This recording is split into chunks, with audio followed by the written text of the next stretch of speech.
A lot of times I talk about the arts and how the arts shape minds. If you get a chance, I want you to take a look at something. I love ghost stories, and if you don't like scary stories, don't look at this because it is a really, really scary story. I've talked about it before.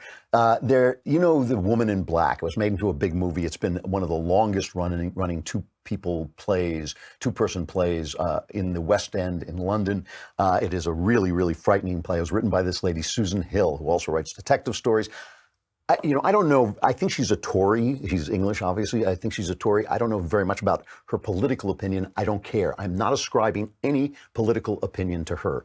But she wrote a very, very frightening ghost story called The Front Room, which is in a collection called The Traveling Bag.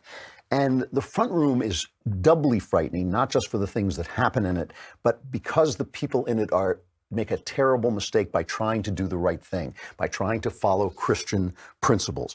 And I think when you read this story and you think about immigration, for instance, I think that you can understand why it is that even a Christian person, even a charitable person, might think that Donald Trump is talking more sense about immigration than the left. And it's also just a story about how complicated doing the right thing is. And I think it's a wonderful story, The Front Room by Susan Hill. Also, by the way, I've noticed that one of my favorite spooky stories, We Have Always Lived in the Castle, has been made into a movie, and the movie is being dumped. And I don't know why. I don't know if it's no good. It's got a fairly high critical rating on Rotten Tomatoes, but it's coming out. I couldn't even find it in L.A. It's in one theater apparently out in Santa Monica.